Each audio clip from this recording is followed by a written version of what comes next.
विरोध करना पड़ेगा, वरना भविष्य बचाना मुश्किल है, अपना अधिकार और सम्मान बचाना भी मुश्किल है। जिस पेड़ के नीचे, जिस पेड़ के छांव के नीचे बैठकर अपनी जिंदगी को हम लोगों ने तिलांजलि दी, अपने खून को हम लोगों ने सुखाया, उस पेड़ के नीचे उस विद्यालय को हम लोग ने सींचा।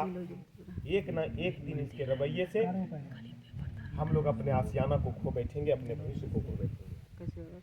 ये बात हम लोग लगातार इनके पास रखा, तमाम जिलों में रखा।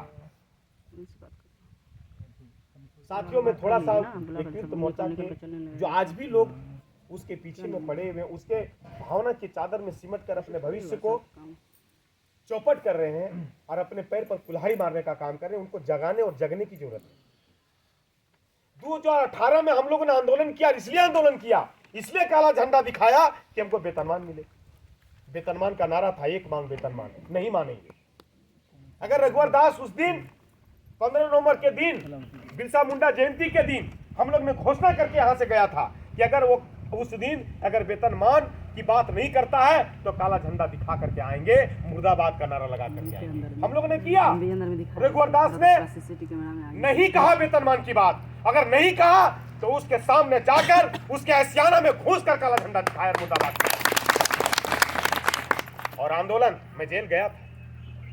यहाँ अगर जेल के साथी होंगे तो पूरे शिद्दत के साथ, दृढ़ता के साथ हम लोग ने जेल की जो कसक थी, जेल का जो दर्द था, उसको हम लोग ने झेला, बड़ा खुशी से झेला। जेल के साथी हैं, पूछिए किस तरह से हम लोग खुशनुमा माहौल बना करके वहां रहा। यह देख करके बाहर में जो मेरे साथी हैं वो बिल्कुल एकीकृत है, और यह कह करके एकीकृत है कि वेतनमान ले करके ही मानेंगे और नहीं तो सरकार को धकेल देंगे। और वही हुआ। जेल से निकलने के बाद तमाम साथी हम लोगों ने यही एक नारा दिया कि वेतनमान रघुवर को देना होगा और नहीं तो काला झंडा का सामना करना पड़ेगा। आया वह वक्त, हम लोग सारे लोग विधानसभा में थे, सारे लोग। आपके यहां जो जिला अध्यक्ष जो है कृष्णा पासवान जी भी थे। 4 दिन अड्डा जमा करके जब विधानसभा सत्र चल रहा था, वहां पर सारे लोग अपने अपने मंत्री विधायक को यह कह करके थे कि वार्ता करवाइए और वेतनमान दिलवाइए। और उस जगह पर हम लोग पहुंचे कि 13 मंत्री और सारे विधायक ने बैठकर तय किया कि इनको वेतनमान देंगे, और वेतनमान देने की बात चली। लेकिन जो ही वार्ताकार कमेटी वहां बैठी, जिसको हम लोग अष्टमंगल का करके पुकारते थे, धोखा दे दिया। बिल्कुल वो 5200 का स्केल वो दोनों दरकिनार कर दिया।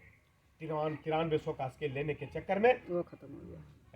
रिकाउंसलिंग को सबसे पहले उन्होंने रिकाउंसलिंग कर दीजिए। और तमाम लोगों को जो टेट पास थे, तमाम लोगों को उनको एकदम बिल्कुल ये ख्याल में था कि हम निश्चित रूप से अगर रिकाउंसलिंग होती है तो हम लोग सारे लोग 9300 स्केल में बाकी सब जाए। मैं बैठा था वहां पर। हमको सिंटू सिंह आके कहे कि सुमन जी क्या किया जाए। हम बोले बिल्कुल एकदम वेतनमान पर आइए, और वेतनमान जब तक नहीं मानता तब तक अड़े रहेंगे। बोले कि तुरंत तो नहीं देगा, तो बिल्कुल 20,000 25,000 वेतनमान मान देने के लिए कहिए, 6 महीना के अंदर वेतनमान देने के लिए कहिए, यही होगा और यही आप लोग करके आइए। लेकिन बस सारा परिदृश्य बदल गया, सारा चीज खो दिया। और अपना वहां पर जो कुछ हुआ कि रिकाउंसलिंग 2 महीने का वेतन हम लोग का मान दे गया। 2024 जो टेट और प्रशिक्षित में जो अंतर था 500 का, वो 2000 से 2500 हो गया। तमाम जो घाटा, तमाम जो कुठाराघात जो हुआ वो प्रशिक्षित और अप्रशिक्षित पर हुआ। अप्रशिक्षित को हटाने की संवैधानिक सहमति दे डाली। कितना बर्दाश्त करते हैं हम लोग, सारा कुछ बर्दाश्त किया, इसलिए कि हम एकीकृत थे, एकीकृत के अंदर रह करके हम वेतनमान पाना चाहते थे। लेकिन हम यह आज पूछना चाहते हैं, जो लोग अब भ्रम पैदा करते हैं, जो कहते हैं कि प्रशिक्षित लोग वेतनमान देने के लिए, लेने के लिए नहीं मना किया, वो रोक दिया, वो नियमावली बदल दिया। मैं उन लोगों से पूछना चाहता हूं कि जिस दिन वेतनमान तो हमारे पास था, उस दिन वेतनमान आप लेकर क्यों नहीं आए? उस दिन मैं आपको मानदेय पर वार्ता खत्म करने का किसने कहा? और 2000-2500 का आज हमको 40,000 का, आज हमको 50,000 का घाटा लगता है। किसी साथी को 40,000 का घाटा प्रत्येक साल लगता है। वो घाटा है, ये पूछने का हक हमको बनता था। लेकिन तमाम साथी जो बैठे हुए हैं, शायद ये चीज आप चतरा जिला में नहीं पूछेंगे उसको, नहीं एकीकृत को पूछेंगे कि बताइए घाटा हमको किसने दिया।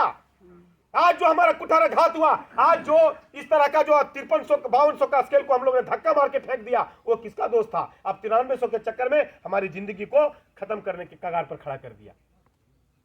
ये पूछने का हक है, क्योंकि वो लाठी, वो डंटा 39 बार जेल गई थी। आप कभी उसे पूछे उसका दर्द? कभी जाने उसका दर्द कि किस लिए गई थी वो जेल? 26 साथियों सहित साथियों के घर गए और पूछे कि उनके परिवार में कितना दर्द होता है? नहीं पूछे। पूछेगा क्या? अरे मेरा कंचन दास दुमका में जो धरना प्रदर्शन करते हुए जो जिनका मेरे थे, वो जिनकी मौत हो गई ठिठुरती कड़क ठंड में, वो एकदम बिल्कुल एक्सपायर हो गए वहीं बैठक में, उनका घर गए कभी? अब वो अप्रशिक्षित थे, जानते हैं। आज वो जिंदा होते तो उनके दिल में कसक होता कि मैं अप्रशिक्षित, जो मैंने अपना सब कुछ निछावर कर दिया, आज उसको हटाने का संवैधानिक समिति दे डाला। इन तमाम बिंदुओं पर जब हम लोगों ने सोचा तो लगा कि अब नहीं, अब एकीकृत से टकराना होगा। और हम लोग टकराए, गाली सुने, क्या नहीं किए, लेकिन हम लोग जो सत्य था उस सत्य को आज यहाँ है, मंदिर है, आज झूठ नहीं बोलेंगे। ये सोच लिए कि अब या तो लड़ना होगा या तो मरना होगा। पहले लड़ना ही होगा अपने लोगों से। और मैं बता दूं कि तमाम बातों को आगे लग जाते हुए, तमाम बाधाओं को पार करते हुए हम लोगों ने जो बैठक की, लोग कुछ भ्रम फैला रहे हैं। अभी भ्रम को हम लोग पलामू भी जा रहे हैं, पलामू भी भ्रम फैला रहा है कि टेट को वेतनमान और आकलन को वेतनमान पास को, बिल्कुल इस पर सहमति हम लोग ने दिया था। हमने सहमति दिया था कि भाई टेट को वेतनमान दे दीजिए, आकलन को भी वेतनमान दे दीजिए। लेकिन इसके बीच एक बात हम लोग ने रखा कि टेट को तुरंत वेतनमान मिलेगा, आकलन को क्या मिलेगा? आकलन को तो एक साल के बाद, 2 साल के बाद आकलन होगा, नहीं होगा। इतना कम मानदेय में हम लोग बात को नहीं मानेंगे। 20,000 रुपया कम से कम मानदेय कर दिया जाए, टेट को वेतनमान दे दिया जाए, फिर आकलन पास करेंगे, हम लोग को वेतनमान मिलेगा। बस हम लोग ने यही बात कही। लेकिन ये बात को छुपाता है लोग। हम लोग ने विरोध नहीं किया कि आकलन को वेतनमान नहीं दीजिए, टेट को वेतनमान नहीं दीजिए, इस पर तो सहमति जताई। लेकिन सरकार ने वेतनमान यह कह करके नहीं दिया। वार्ताकार में थे हम लोग, बिल्कुल यह कहा कि आपका आरक्षण रोस्टर क्लियर नहीं है, हम वेतनमान नहीं दे सकते। तमाम साथी थे एकीकृत मोर्चा के प्रशिक्षित के, लेकिन वो ठिकरा हमारे माथे पर फोड़ा जाता है। ये भ्रम है साथियों। टेट आधारित नियमावली बनाने का पक्षधर थे ये लोग। टेट आधारित नियमावली मतलब कि टेट जो पास उनको वेतनमान, और जैसे जैसे टेट पास करेंगे उससे आपको वेतनमान मिलेगा। ये ड्राफ्टिंग था, ये ड्राफ्टिंग 7 सितंबर को हम लोग को हाथ में मिला और 25% वृद्धि हमारी थी। जब तक आपको आकलन नहीं